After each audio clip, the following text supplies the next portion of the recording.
Armstrong கொலை வழக்கில் கைது செய்யப்பட்ட நாகேந்திரன் உடல்நிலை குறித்து அறிக்கை தாக்கல் செய்ய வேண்டும் என வேலூர் மாவட்ட நீதிபதிக்கு சென்னை முதன்மை அமர்வு நீதிமன்றம் உத்தரவை பிறப்பித்திருக்கிறது.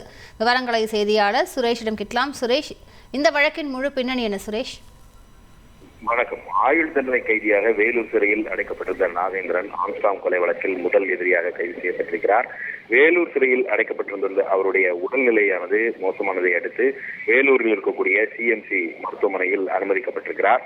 சில ஆண்டுகளுக்கு முன் சென்னையில் உள்ள தனியார் மருத்துவமனையில் கல்லீரல் மாற்று அறுவை சிகிச்சை செய்து கொண்ட காரணத்தினால் அவர் உடல்நலம் பாதிக்கப்பட்டதாகவும் தற்போது அவரை மீண்டும் அதே மருத்துவமனையில் சிகிச்சைக்கு சேர்க்க அனுமதிக்க வேண்டும் என்ற கோரிக்கையுடன் சென்னை முதன்மை அமர்வு நீதிமன்றத்தில் மனு தாக்கல் செய்யப்பட்டிருக்கிறது. அந்த மனுவில் நாகேந்திரனுடைய தற்போதைய உடல்நிலை குறித்து மருத்துவ அறிக்கையை வழங்க உத்தரவிட வேண்டும் என்ற ஒரு கோரிக்கையும் முன்வைக்கப்பட்டுள்ளது. இந்த மனு நீதிபதி கார்த்திகேயன் முன்பு விசாரணைக்கு வந்தபோது நாகேந்திரன் தரப்பில் வேலூர் சிஎம்சி மருத்துவமனையில் சிகிச்சை பெற்று வரக்கூடிய நாகேந்திரனுடைய உடல்நிலை மிகவும் மோசமாக இருப்பதனால் சென்னை கோயம்பேட்டையில் இருக்கக்கூடிய தனியார் மருத்துவமனைக்கு மாற்றி சிகிச்சை அளிக்க அனுமதிக்க வேண்டும் என்ற ஒரு கோரிக்கை முன்வைக்கப்பட்டது.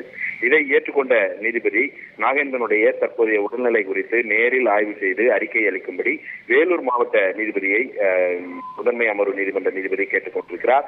இந்த வழக்கினுடைய விசாரணை வரும் 21ஆம் தேதிக்கு தள்ளி வைக்கப்பட்டிருக்கிறது.